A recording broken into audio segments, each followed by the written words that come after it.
بسم اللہ الرحمن الرحیم ومن شج رجلا فاستوعب الشجة ما بين قرنيه وهي لا تستوعب ما بين قرني الشاج فالمشجوج بالخيار إن شاء اقتص بمقدار شجته يبتدئ من أي الجانبين شاء وإن شاء أخذ العرش كاملا۔ اور کسی شخص نے کسی شخص کے سر میں زخم لگا دیا، فاستوعب الشجة ما بين قرنيه، پھر زخم اس کے سر کے دونوں کناروں کا احاطہ کر لیا، وہی لا تستوعب، جبکہ وہ زخم لگانے والے کے سر کے دونوں کنارے کا احاطہ نہیں کر سکتا ہے، تو زخمی شخص کو اختیار ہے کہ اگر چاہے تو اپنے زخم کے بقدر قصاص لے لے۔ صورت مسئلہ یہ ہے کہ ایک شخص نے ایک شخص کے سر میں زخم لگایا، اور زخم اس طرح لگایا کہ سر کے دونوں جانب کا احاطہ ہو گیا، یعنی زخم اتنا دراز ہو گیا کہ سر کے ایک کنارے سے لے کر دوسرے کنارے تک زخم پہنچ گیا، اور زخم لگانے والے کے سر میں وہ زخم اس طرح نہیں لگا سکتا ہے کہ سر کے دونوں جانب کا احاطہ ہو جائے۔ مثلا زید نے خالد کے سر پہ زخم لگایا، اور خالد کے سر کے دونوں کناروں کے درمیان کا فاصلہ، ایک کنارے سے دوسرے کنارے کے درمیان کا فاصلہ 5 انچ ہے۔ زید نے خالد کو زخم اس طرح لگایا کہ وہ زخم ایک کنارے سے دوسرے کنارے تک پہنچ گیا، اور جس نے زخم لگایا ہے زید نے، اس کے سر پر دونوں کناروں کے درمیان کا فاصلہ یہ 7 انچ ہے۔ تو اگر وہ بدلے میں زخم لگائے گا تو 7 انچ تو زخم نہیں لگا سکتا ہے۔ جب 7 انچ، چونکہ زخمی شخص کے سر پر 5 انچ زخمی ہے، تو وہ 5 انچ سے زیادہ تو لگا نہیں سکتا ہے، تو یہ زخم اس طرح نہیں لگا سکتا ہے کہ سر کے دونوں جانب کا احاطہ ہو سکے۔ لہٰذا ایسی صورت میں خالد جو کہ زخمی شخص ہے، اس کو یہ اختیار دیا جائے گا کہ آپ اگر چاہیں تو آپ کے سر پہ جتنا زخمی ہوا ہے، جتنا حصہ زخمی ہوا ہے، مثلا 5 انچ، آپ اتنا ہی زخم لگا دیں اس کے سر پر۔ البتہ یہ اسے اختیار ہوگا کہ آپ اس جانب سے شروع کرنا چاہیں تو اس جانب سے 5 انچ زخمی کریں، یا اس طرف سے اگر شروع کرنا چاہے تو اس طرف سے شروع کریں۔ جانبین میں سے اس کی مرضی ہوگی، جس جانب سے اس کی مرضی ہوگی وہ شروع کرے گا، اور 5 انچ کے بقدر زخم لگا دے گا اس کو۔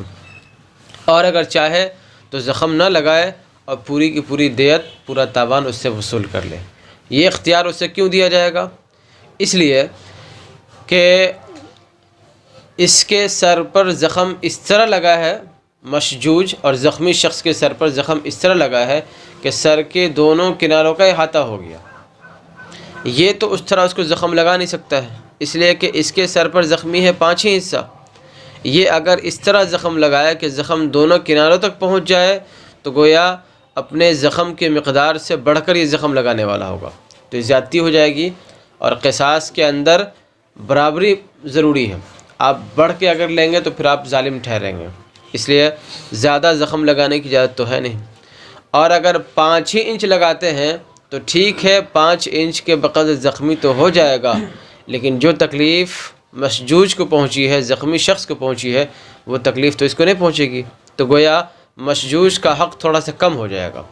اس لیے اسے اختیار دیا جائے گا کہ آپ اگر چاہیں تو اپنا حق کم ہی وصول کریں اور 5 ہی انچ اس کے سر کو زخمی کریں،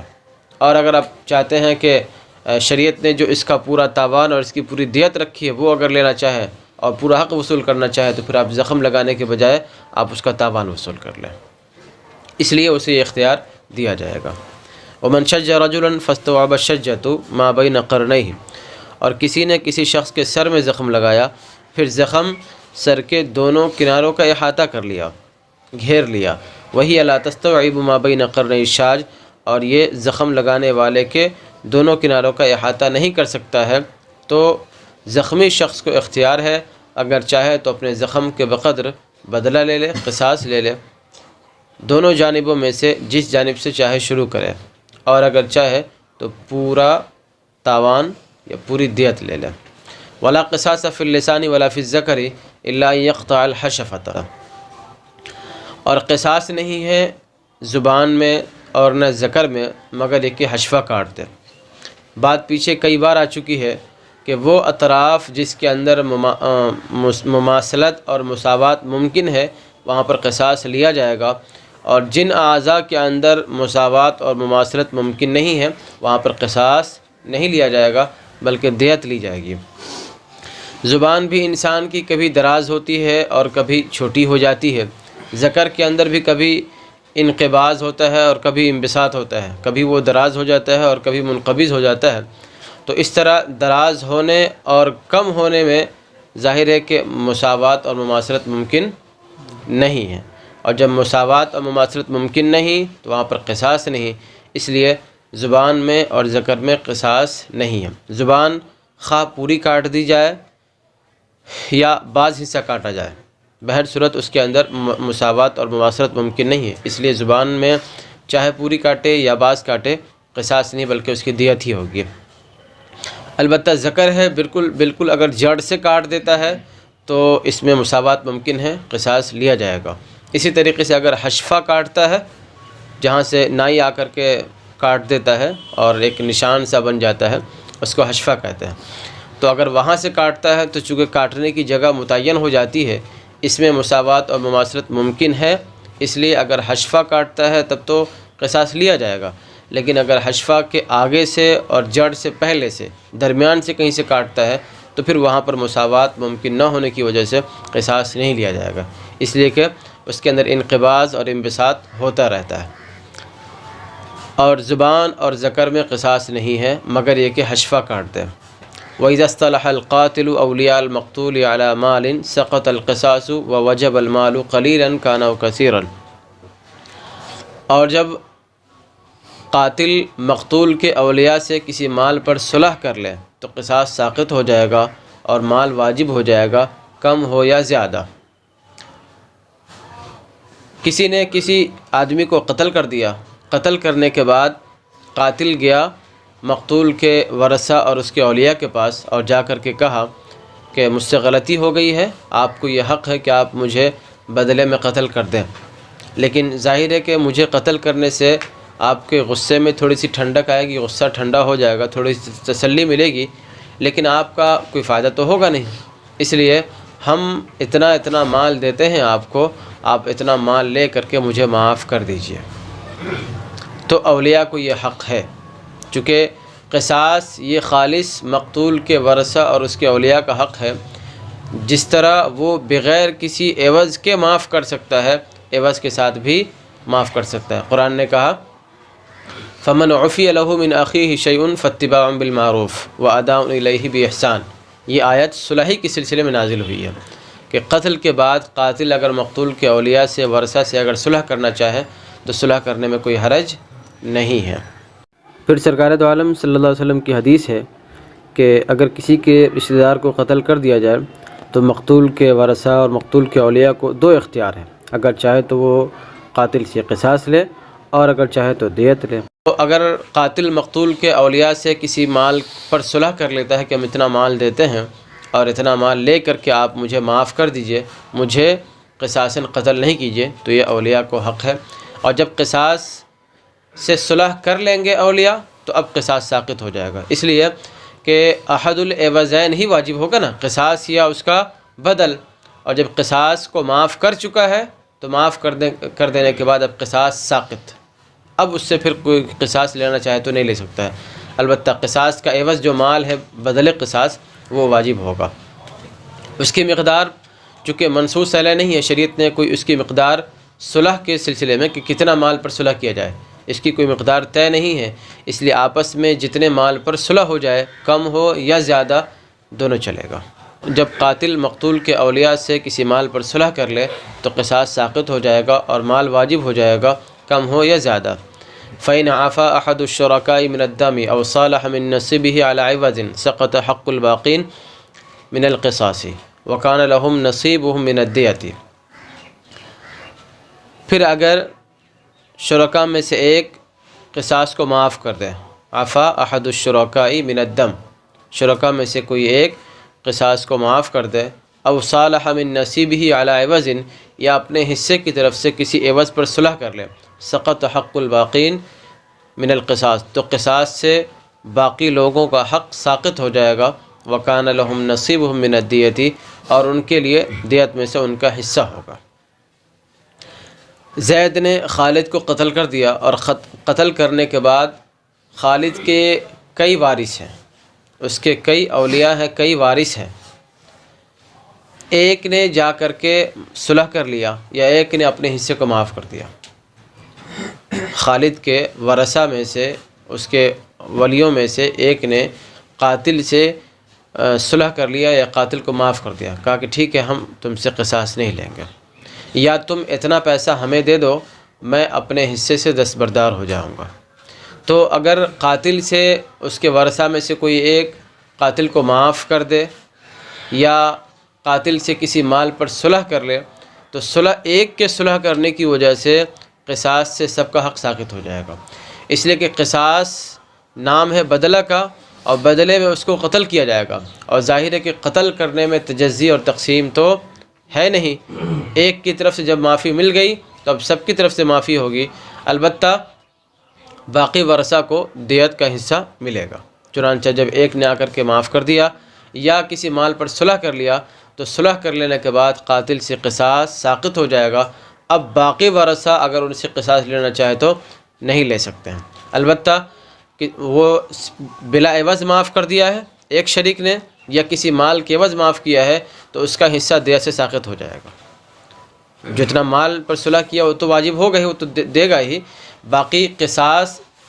کے بدلے، قصاص ساقط ہونے کی صورت میں جو دیت واجب ہوتا ہے، ایک انسان کی جو مکمل دیت ہے، اس دیت میں سے مثلا فرض کر لو کہ 4 ورثہ تھے اور ایک نے معافی کا اعلان کر دیا، معاف کر دیا یا صلح کر لی، تو اس ایک کا حصہ ختم، گویا 1/4 دیت اس کے ذمے سے ساقط۔ اب 3 ورثہ اس کے باقی ہیں، لہذا تینوں کے لیے 1/4 یعنی 1/4 اس کو دے دے گا۔ پھر اگر شرکا میں سے کسی ایک نے قصاص کو معاف کر دیا یا اپنے حصے کی طرف سے کسی عوض پر صلح کر لیا، تو باقیوں کا حق قصاص سے ساقط ہو جائے گا۔ وَكَانَ لَهُمْ نَصِيبٌ مِّنَ الدِّيَةِ، اور ان کے لیے دیت میں سے ان کا حصہ ہوگا۔ 3 باقی ہیں مثال کے طور پر، تو تینوں کے لیے 1/4 مل جائے گا۔ مثلا 1000 دینار اگر ملے گا تو 250 ایک کی طرف سے ساقط، باقی 750 ہیں تو تینوں کو 250 مل جائے گا۔ وَإِذَا قَتَلَ جَمَاعَةٌ وَاحِدًا عَمَدًا اُقْتُصَّ مِنْ جَمِيعِهِمْ، اور جب ایک جماعت نے جان بوجھ کر ایک شخص کو قتل کر دیا تو ان تمام سے قصاص لیا جائے گا۔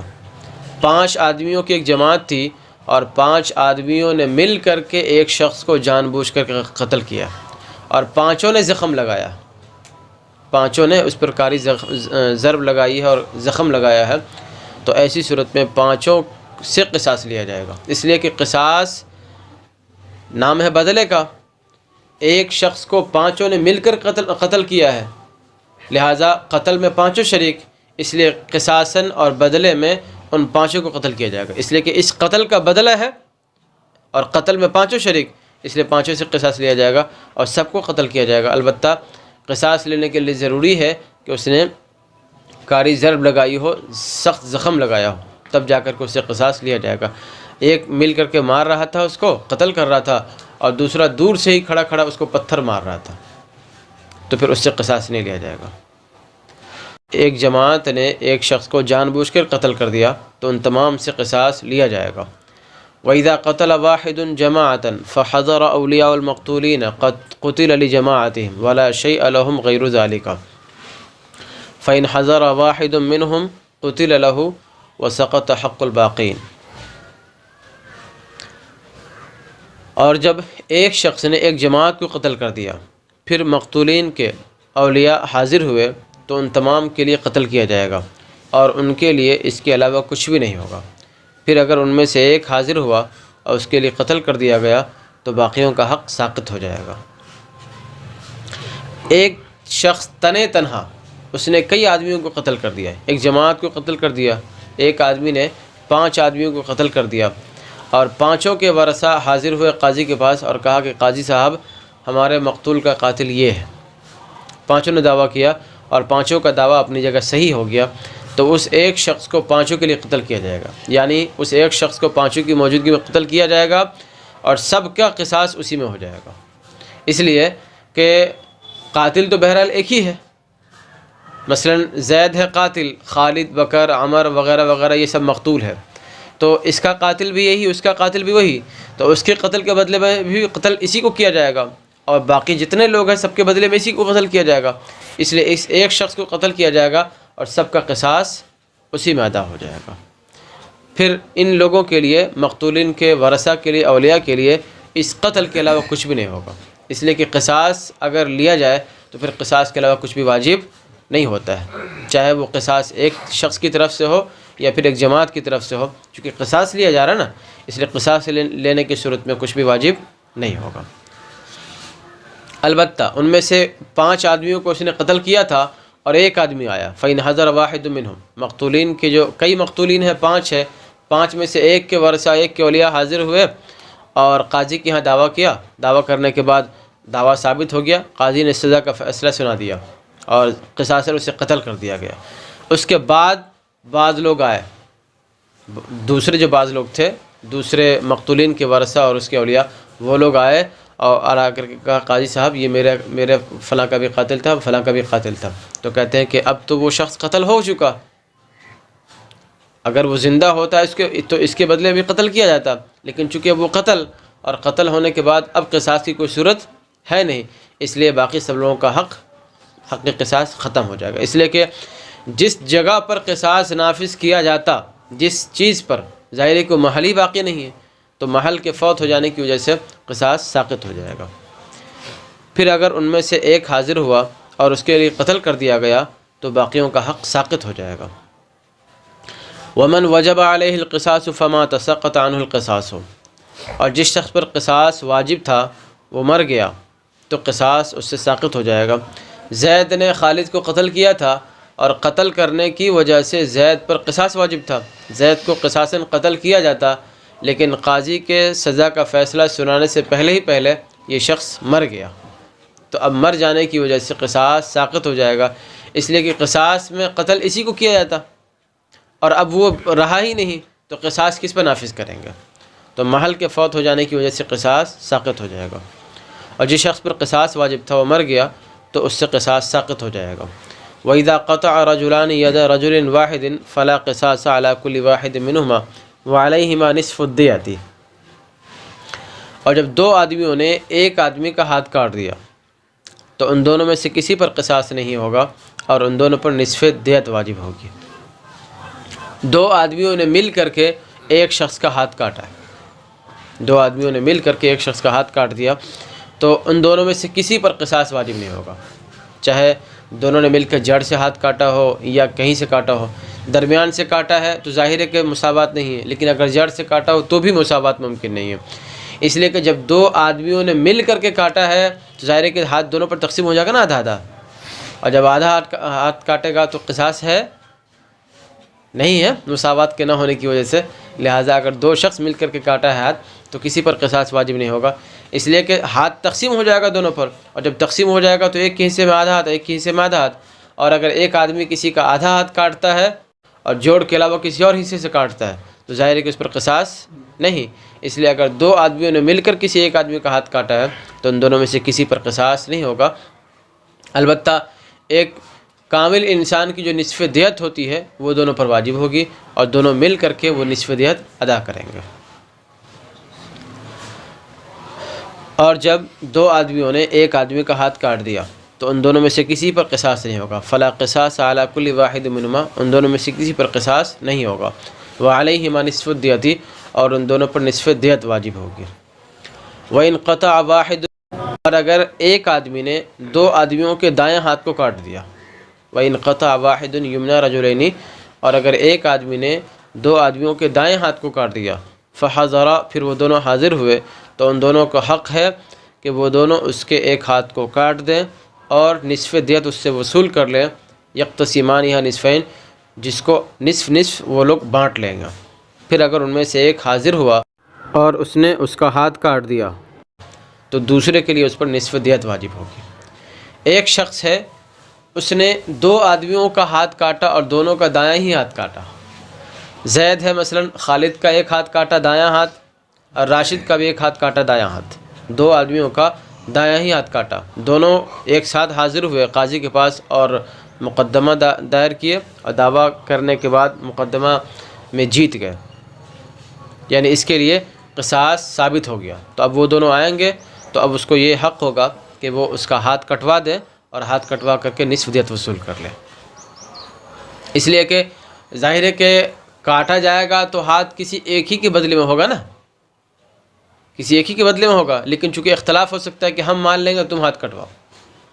تو اس اختلاف سے بچنے کے لیے کہا جائے گا کہ ہاتھ کاٹا جائے گا تو ہاتھ دونوں کی طرف سے کٹے گا، اور جو ایک آدمی کی طرف سے نصف دیت ملے گی وہ نصف دیت دونوں تقسیم کر لیں گے، تاکہ کسی قسم کا نزاع اور اختلاف باقی نہ رہے۔ البتہ صورت یوں بنی کہ ایک شخص آیا پہلے اور قاضی کے ہاں دعویٰ کیا، دعویٰ کرنے کے بعد اس کا دعویٰ پختہ ہو گیا اور قاضی نے اس ایک آدمی کے بدلے میں اس کے ہاتھ کے کاٹنے کا فیصلہ کر دیا، اس کا ہاتھ کٹ گیا۔ اب دوسرا شخص آیا اور کہا کہ قاضی صاحب اس نے میرا بھی ہاتھ کاٹا ہے، اور دعویٰ بالکل پختہ طور پہ پختہ ہو گیا، ثابت ہو گیا، تو ایسی صورت میں کہتے ہیں کہ اب ہاتھ تو اس کا بچا نہیں، اس لیے پہلے کے لیے تو ہاتھ کاٹ دیا گیا، اس کو اپنا حق مل گیا، دوسرا جو آیا ہے اس کے لیے نصف دیت ہوگی اور نصف دیت پوری کی پوری یہ خود رکھ لے گا۔ پہلی صورت میں دونوں ساتھ میں حاضر ہوئے ہیں تو ہاتھ کاٹنے میں بھی دونوں شریک اور نصف دیت میں بھی دونوں شریک، لیکن دوسری صورت میں ایک کے لیے مکمل طور پہ ہاتھ کاٹ دیا گیا، اس کا حق پورا وصول ہو گیا، دوسرا آیا ہے بعد میں آیا ہے تو نصف دیت پوری کی پوری یہ خود رکھیں گے، اس کے لیے کچھ بھی نہیں ہوگا۔ یہ تفصیل اس وقت ہے جب اس نے دونوں کا دایاں ہی ہاتھ کاٹا ہے، لیکن اگر ایک کا دایاں ہاتھ اور ایک کا بایاں ہاتھ کاٹا تو پھر ایسی صورت میں اس کے دونوں ہاتھ کاٹے جائیں گے، جس کا دایاں ہاتھ کاٹا ہے اس کی طرف سے دایاں ہاتھ اور جس کا بایاں ہاتھ کاٹا ہے اس کی طرف سے بایاں ہاتھ۔ اور اگر ایک شخص نے دو آدمیوں کے دائیں ہاتھ کو کاٹ دیا پھر وہ دونوں حاضر ہوئے تو ان دونوں کو حق ہے کہ وہ اس کا ہاتھ کاٹے اور اس سے نصف دیت وصول کرے، جس کو نصف نصف تقسیم کر لیں گا۔ پھر اگر ان میں سے ایک حاضر ہوا اور اس کا ہاتھ کاٹ دیا فقطع یدہ، پھر اس کا ہاتھ کاٹ دیا، فللآخر علیہ نصف دیت، تو دوسرے کے لیے اس پر نصف دیت واجب ہوگی۔ وَإِذَا قَرَّ الْعَبْدُ بِقَتْلِ الْعَمَدِ لَزِمَهُ الْقَوَدُ، اور جب غلام قتل عمد کا اقرار کرے تو اس پر قصاص واجب ہوگا۔ غلام اگر آقا کے خلاف کسی مال کا اقرار کرتا ہے تو وہ معتبر نہیں ہوتا ہے، اس لیے کہ وہاں پر تہمت کا اندیشہ ہے، یہ بات ہو سکتی ہے کہ شاید یہ آقا کو پریشان کرنے کے لیے، آقا کا نقصان کرنے کے لیے کسی کے مال کا اقرار کرتا ہے، لیکن اگر قتل عمد کا اقرار کرتا ہے تو وہ در حقیقت اپنی جان کا اقرار کرتا ہے اور کہتا ہے کہ میری جان اب گویا قصاص کے لیے دی جا سکتی ہے، میرا خون اب حلال ہو گیا ہوا۔ اس کے ضمن میں آقا کا نقصان ہوتا ہے، تو آقا کا نقصان ہے ضمنی ہے، اس کا اپنا نقصان بالکل واضح طور پر ہے، تو حقیقت میں اس کا اپنا نقصان ہے اور اصل میں اس کا اپنا نقصان ہے۔ آقا کا حق جو ضائع ہوگا وہ تبعاً ہوگا، اس لیے یہاں پر تہمت کا کوئی اندیشہ ہے نہیں، اس لیے اگر غلام قتل عمد کا اقرار کرتا ہے تو اس پر قصاص واجب ہو جائے گا اور قصاصاً اسے قتل کیا جائے گا۔ وَإِذَا قَرَّ الْعَبْدُ بِقَتْلِ الْعَمَدِ لَزِمَهُ الْقَوَدُ، اور جب غلام قتل عمد کا اقرار کر لے تو اس پر قصاص واجب ہوگا۔ وَمَنْ رَمَى رَجُلًا عَمَدًا فَنَفَذَ السَّهْمُ مِنْهُ آخَرَ فَمَاتَ فَعَلَيْهِ الْقِصَاصُ لِلْأَوَّلِ وَالدِّيَةُ لِلثَّانِي عَلَى عَاقِلَتِهِ، اور کسی نے کسی شخص کو جان بوجھ کر تیر مارا، پھر تیر پار ہو کر دوسرے کو لگ گیا، فَنَفَذَ السَّهْمُ مِنْهُ آخَرَ، پھر تیر اس سے پار ہو کر دوسرے کو لگ گیا، فماتا، پھر وہ دونوں مر گئے، فعلیہ القصاص، تو اس شخص پر قصاص ہوگا پہلے کے لیے اور دیت ہوگی دوسرے شخص کے لیے اس کے عاقلہ پر۔ ایک شخص نے جان بوجھ کر کے کسی پر تیر چلایا اور تیر اتنا زور سے چلایا کہ وہ تیر پار ہو کر کے، یعنی اس کے جسم میں نفاذ کی گھس کر کے دوسری جانب نکل گئے، اور نکل جانے کے بعد وہ تیر پھر دوسرے شخص کو لگ گیا، تو کہتے ہیں کہ پہلا شخص اب دونوں مر گیا ہے، پہلا شخص بھی مرا ہے اور دوسرا شخص بھی مرا ہے، تو پہلے کو تو اس نے جان بوجھ کے مارا تھا، پہلے کو تو اس نے قتل عمد، اور قتل عمد میں قصاص، اس لیے اس کے لیے قصاص واجب ہوگا، اور چونکہ مارا تھا اس کو، اس کے پیچھے وہ کھڑا تھا، تیر اس سے پار ہو کر کے دوسری جانب نکل کر کے دوسرے کو لگا ہے، اس لیے وہ قتل ہوا خطاً، اور اگر قتل خطا ہو تو اس میں دیت ہے، قصاص نہیں ہے، اس لیے پہلے کے لیے قصاص ہوگا اور دوسرے کے لیے دیت۔ اور کسی نے کسی شخص کو جان بوجھ کر تیر مارا، پھر تیر اس پار ہو کر دوسرے کو لگ گیا، فماتا، پھر وہ دونوں مر گئے، تو اس پر قصاص واجب ہوگا پہلے کے لیے، اور دیت ہوگی دوسرے کے لیے اس کے عاقلہ پر۔